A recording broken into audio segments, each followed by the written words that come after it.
சும்மா யூடியூப்ல உட்கார்ந்துட்டு அவன் பேசுறான். யாரும் எங்களுக்கு புத்திமதி சொல்ல வேண்டிய தேவையில்லை. திருமாவளவனுக்கு அப்படியெல்லாம் அரசியல் செய்ய தெரியவில்லை என்றெல்லாம் வன்னியர் சமூகத்திற்கென்று வளர்ந்திருக்கிற ஒரு அரசியல் இயக்கமாக உள்ள பாட்டாளி மக்கள் கட்சி. ஆனால் அவர்களும் பாஜகவோடு இன்றைக்கு உறவாடுகிறார்கள். உனக்கு எப்படி அவன் தலைவனாக இருக்க முடியும், அவன் சாதி என்ன? இவன் எப்படி தலைவனாக இருக்க முடியும், இவன் சாதி என்ன என்கிற அரசியலை திமுக போன்ற திராவிட அரசியல் பேசுகிற கட்சிகள், கம்யூனிசம் பேசுகிற இடதுசாரி கட்சிகள், எல்லாவற்றையும் விட புரட்சியாளர் அம்பேத்கரையும் பேசுகிற விடுதலை சிறுத்தைகள் எதிராக இருக்கிறார்கள் என்பது அவர்களுக்கு தெரியும். தலித்துகளை பயன்படுத்தி ஒவ்வொரு மாநிலத்திற்குள்ளேயும் அவர்கள் மிக இலகுவாக ஊடுருவுகிறார்கள். தலித் அமைப்புகளை, தலித் கட்சிகளை, தலித் தலைவர்களை பயன்படுத்தி அதன் மூலம் ஒவ்வொரு மாநிலத்திற்குள்ளேயும் அவர்கள் வெகுவாக காலூன்றுகிறார்கள், வேரூன்றுகிறார்கள். இந்தியா முழுவதும் ஷெட்யூல் காஸ்ட் என்கிற பெயரிலே இந்த சமூகம் ஓரணியில் திரண்ட வரலாறு புரட்சியாளர் அம்பேத்கரின் சாதனை. அது ஷெட்யூல் காஸ்ட் பெடரேஷன். அதை உருவாக்கியவர் புரட்சியாளர் அம்பேத்கர். அகில இந்திய அளவில் ஒடுக்கப்பட்ட இந்த மக்களை ஓரணியில் திரட்டுவதற்கான அனைத்து அடித்தளங்களையும் அமைத்தவர். அதனால் அகில இந்திய அளவில் இந்த மக்கள் ஒரே அடையாளத்தோடு அணிதர ஒரு ஏதுவான சூழல் இந்திய அரசியல் சமூக கட்டமைப்பில் உருவானது, அரசியல் கட்டமைப்பில் உருவானது. ஆனால் RSS செய்த சூழ்ச்சி, பாஜக செய்த சூழ்ச்சி, ஒவ்வொரு மாநிலத்திற்குள்ளேயும் இந்த சமூகங்களை தனித்தனி அடையாளங்களாக சிதறடித்து விட்டார்கள். நீ வேறு, அவன் வேறு, உன் வரலாறு வேறு, அவன் வரலாறு வேறு,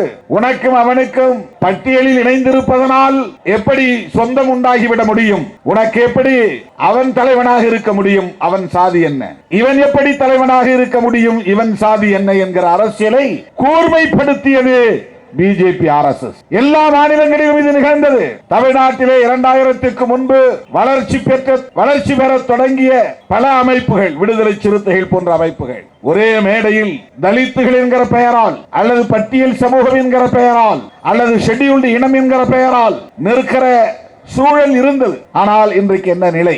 தனித்தனி குழுக்களாக இன்றைக்கு சிதறடித்திருக்கிறார்கள். இதன் மூலம் தமிழ்நாட்டுக்குள்ளும் ஊடுருவி இருக்கிறது RSS, பிஜேபி வேர் பிடிக்க தொடங்கி இருக்கிறது. தலித்துகளின் குடிப்பகுதிகளில், குடியிருப்பு பகுதிகளில் இன்றைக்கு கொடிகளை பறக்க விடுகிறார்கள். ஒரு காலத்தில் நாடார் சமூகத்தில் ஊடுருவிய இயக்கம், பின்னர் முக்குளத்தோர் சமூகத்தில் ஊடுருவிய இயக்கம், அதன் பின்னர் தேவேந்திரகுல வேளாளர் அருந்ததியர் என்று தலித் சமூகத்திற்குள்ளே ஊடுருவிய இயக்கம், கொங்கு வேளாளர் சமூகத்தில் ஊடுருவிய இயக்கம். எவ்வளவு முயற்சி எடுத்தும் ஆதி திராவிடர் வன்னியர் சமூகத்திற்குள்ளே அவர்களால் விரும்பியபடி ஊடுருவ முடியவில்லை. போராடி கொண்டிருக்கிறார்கள். அதற்கு மிகப்பெரிய தடுப்பு அரண்களாக இருப்பது வன்னியர் சமூகத்திற்கென்று வளர்ந்திருக்கிற ஒரு அரசியல் இயக்கமாக உள்ள பாட்டாளி மக்கள் கட்சி. ஆனால் அவர்களும் பாஜகவோடு இன்றைக்கு உறவாடுகிறார்கள். தேர்தல் உறவை தொடர்ந்து வைத்திருக்கிறார்கள். அங்கேயும் அந்த ஊடுருவல் கூடிக்கொண்டே போகிறது. ஆனால் விடுதலை சிறுத்தைகள் கட்சி மிகப்பெரிய தடுப்பு அரணாக இன்றைக்கு தமிழகத்திலே விளங்குகிறது. பிஜேபி, RSS வகுக்கிற சதி திட்டங்களை முறியடிக்கிறது. அதிலே ஒன்றுதான் இந்த ஆர்ப்பாட்டம். அவர்களின் முகத்திரையை கிழிக்கிற ஒரு அரசியல் நடவடிக்கை இது. இதனால் SIR நிறுத்திவிட முடியாது.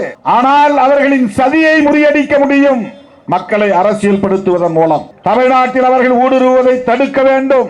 இந்தியா முழுவதும் இப்படி ஒவ்வொரு மாநிலத்திலும் அந்த மாநிலங்களில் வளர்கிற மாநில கட்சிகளில் ஊடுருவி அந்த கட்சிகளோடு கூட்டணி வைத்து, எந்த கட்சிகளோடு கூட்டணி வைக்கிறார்களோ அந்த கட்சிகளையும் காலி செய்வது பிஜேபி, RSS செயல் திட்டங்களில் ஒன்று. இதையெல்லாம் கருத்தில் கொண்டுதான் அதிமுகவின் மீது உள்ள நன்மதிப்பின் காரணமாக சில நேரங்களில் நாம் அதிமுகவுக்கு ஆதரவான சில கருத்துக்களை நாம் பதிவு செய்தோம்.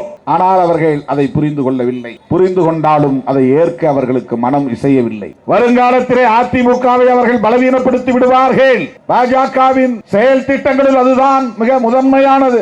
எந்த கட்சியோடு கூட்டணி சேருகிறார்களோ அந்த கட்சி. இப்போது எல்லோரும் பேசுகிறார்கள், சிராக் பாஸ்வான் இத்தனை இடங்களில் போட்டியிட்டார், அத்தனை இடங்களில் வெற்றி பெற்றார், எவ்வளவு பெரிய அதிகார பகிர்வு, திருமாவளவனுக்கு அப்படியெல்லாம் அரசியல் செய்ய தெரியவில்லை என்றெல்லாம் சமூக ஊடகங்களில் எழுதுகிறார். தோழர்களே, அவர் நமக்கு அறிமுகமான ஒரு இளைஞர் தான், இளைய தலைவர் தான். ராம்விலாஸ் பாஸ்வான் அவர்களை சந்திக்கிற போதெல்லாம் நம்மிடத்திலே அவரை அறிமுகப்படுத்திய காலங்கள் உண்டு. அப்போது அவர் அரசியலுக்கு வரவில்லை, திரைப்படத்தில் கதாநாயகராக நடித்துக் கொண்டிருந்தார். இன்றைக்கு பாஸ்வான் அவர்கள் இல்லை, அவருடைய மகன் அந்த கட்சியை பொறுப்பேற்று நடத்துகிறார்.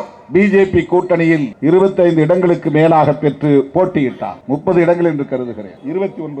29 இடங்கள். இன்னைக்கு நிறைய இடங்களில் வெற்றி பெற்றிருக்கிறார். கிட்டத்தட்ட 19-20 இடங்களில் வெற்றி பெற்றிருக்கிறார். அதிலே 4 பேர் தான் தலித் வேட்பாளர்கள் வெற்றி பெற்றிருக்கிறார்கள் என்ற செய்தி வெளியாகி இருக்கிறது. மற்றவர்கள் எல்லாம் பாஜக, RSS வழிமொழிந்த அவர்களின் ஆதரவு பெற்ற இந்த கட்சியில் சீட்டு வாங்கி நின்ற நபர்கள். நாளைக்கு பீகார்ல ஒரு வேறு முடிவை பிஜேபி எடுத்து நிதிஷ்குமாரை விரட்டுகிற நிலையை கையாண்டால் இந்த உறுப்பினர்கள் எல்லாம் பிஜேபிக்கு ஆதரவாக தான் நிற்பார். இதுவெல்லாம் பிஜேபியின் செயல் திட்டங்களில் ஒன்று, RSS செயல் திட்டங்களில் ஒன்று. எப்படி அவர்கள் ஊடுருவுகிறார்கள் என்பதற்கு சொல்லுகிறேன். கூட்டணி கட்சிக்குள்ளேயே அவர்களின் நபர்கள், அவர்களின் ஆட்களை ஊடுருவ செய்கிறார். இது வெறும் யூகம் இல்லை, இது ஒரு ஆய்வில் சொல்லப்பட்டிருக்கிற செய்தி. நான் குறைத்து அவரை மதிப்பிடவில்லை. எப்படி இவர்கள் ஒவ்வொரு இயக்கத்தையும் ஊடுருவி தாக்குதல் நடத்துகிறார்கள் என்பதற்கு இது ஒரு சான்று. அதிமுக தலைவர்களை எப்படி இன்றைக்கு கையாளுகிறார்கள். முன்னாள் அமைச்சர் செங்கோட்டையன் என்ன சொல்லுகிறார்?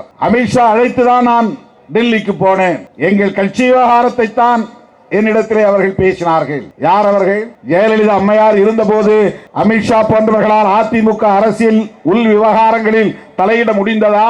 பொது தேர்தலில், நாடாளுமன்ற பொது தேர்தலில் ஜெயலலிதா அம்மையார் எவ்வளவு துணிச்சலாக மோடியா லேடியா மோதி பார்க்கலாமா என்று சவால் விடுத்தார். ஆனால் இன்றைக்கு என்ன நிலை? மதிப்பிற்குரிய முன்னாள் முதலமைச்சர் எடப்பாடி பழனிசாமி அவர்கள் கை பிசைந்து நிற்கிறார். OPS அவர்களை கையாண்டது யார்? அவரை ஜெயலலிதா அம்மையாரின் சமாதியில் போய் அமர்ந்து தியானம் இருக்க வைத்தது யார்? சசிகலா அம்மையாரை அந்த கட்சியின் தலைவராக ஆக்க விடாமல் தலையிலே கை வைத்து ஓரங்கட்டியது யார்? டிடிவி தினகரன் அவர்களை செயல்பட விடாமல் முடக்கி வைத்தது யார்? இன்றைக்கு அதிமுகவில் தலைமைக்கான இந்த நெருக்கடி உருவானதற்கு பிஜேபி காரணமா இல்லையா? ஒரு கூட்டணி கட்சியை எப்படியெல்லாம் ஆண்ட கட்சியை, பல முறை வென்ற கட்சியை எவ்வளவு இலகுவாக இன்றைக்கு அவர்கள் ஆட்டி படைக்கிறார்கள் புரிந்து கொள்ள வேண்டும். நாளைக்கு அதிமுகவில் நின்று வெற்றி பெறக்கூடிய சட்டமன்ற உறுப்பினர்கள் அல்லது ஒருவேளை ஆட்சி அமைத்தால் அமைச்சராக கூடியவர்கள் யாருடைய பேச்சை கேட்டு நடப்பார்கள்? இதெல்லாம் ஒரு புரிதலுக்காக நான் சொல்லுகிறேன். அதிமுக மேல் நமக்கு எந்த காழ்ப்பும் இல்லை. சிராக் பாஸ்வான் அவர்களின் கட்சியின் மீது நமக்கு எந்த காழ்ப்பும் இல்லை. பிஜேபி காரர்கள் எவ்வளவு சாதுரியமானவர்கள், எவ்வளவு சூழ்ச்சி நிறைந்தவர்கள், சூது நிறைந்தவர்கள் என்பதற்கு இவையெல்லாம் சான்று. திராவிட அரசியலை எதிர்க்கிறார்கள் என்பதற்காக மட்டும் நாம் பிஜேபி RSS எதிர்க்கிறோம் என்று பலர் எண்ணுகிறார்கள். அல்லது திமுகவை எதிர்க்கிறார்கள் என்பதற்காக நாம் பிஜேபியை எதிர்க்கிறோம் என்று எண்ணுகிறார்கள். இது நம்மை அவர்கள் குறைத்து மதிப்பிடுகிற ஒரு முயற்சி. எங்களுக்கு ஒரு பார்வை இருக்கிறது. நாங்கள் அம்பேத்கரை படித்திருக்கிறோம். எங்களுக்கு ஒரு பார்வை இருக்கிறது. நாங்கள் பெரியாரை படித்திருக்கிறோம். எங்களுக்கு ஒரு பார்வை இருக்கிறது.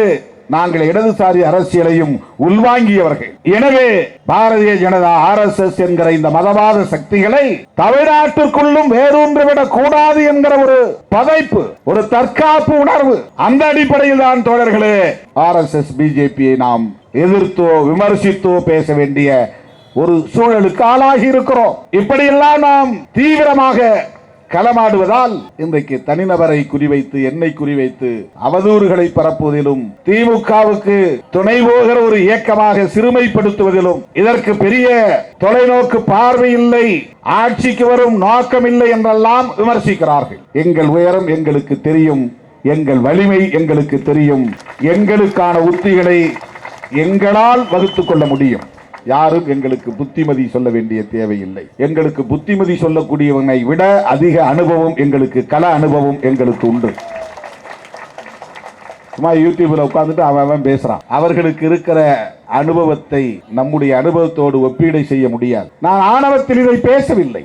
RSS பிஜேபி உள்ளிட்ட சங்பரிவார்களின் அரசியலை நாம் எதிர்த்து பேசுவதற்கு, விமர்சிப்பதற்கு என்ன காரணம் என்பதை எடுத்து வைக்கிறேன். அவ்வளவுதான். அருமை தோழர்களே, இந்த SIR என்பது புதிதாக அறிமுகப்படுத்தப்பட்டிருக்கிறதா என்றால் இல்லை, ஏற்கனவே நடைமுறைப்படுத்தப்பட்டிருக்கிறது என்பது இப்போது ஆய்வுகளில் நமக்கு தெரிய வருகிறது. 2002ஆம் ஆண்டு என்கிற ஒரு எல்லையை அவர்கள் நிர்ணயம் செய்திருக்கிறார்கள், தீர்மானித்திருக்கிறார்கள். 2002ஆம் ஆண்டு வாட்டர் லிஸ்ட், வாக்காளர் பட்டியலில் உன் பெயர் இடம்பெற்றிருக்கிறதா, பாகம் எண் என்ன, வரிசை எண் என்ன, உன் பெயரும் தந்தை தந்தை பெயரும் என்ன, இவையெல்லாம் நீ சரியாக அதிலிருந்து எடுத்து கையாண்டால் நீ குடிமகன்தானா என்பதற்குரிய ஆவணத்தை காட்ட தேவையில்லை என்கிறது. இதற்கு முன்பு இப்படி ஒரு ஆவணம் நடைமுறைக்கு வந்ததா என்றால் இல்லை. ஏற்கனவே எஸ்ஐஆர் நடந்திருக்கிறது. ஆனால் இந்த ஃபார்ம், இந்த விண்ணப்ப படிவம் இப்படி BLO என்கிற அதிகாரிகளை கொண்டு வீடு வீடாக சென்று ஒவ்வொருவருக்கும் வழங்க பெற்று அதை பூர்த்தி செய்து அவர்களே அதை பதிவேற்றம் செய்து வாக்காளர் பட்டியலில் உங்கள் பெயரை பதிவேற்றம் செய்து விட்டோம் என்று உறுதிப்படுத்துகிற நிலை கடந்த காலங்களில் இருந்ததா என்றால் இல்லை.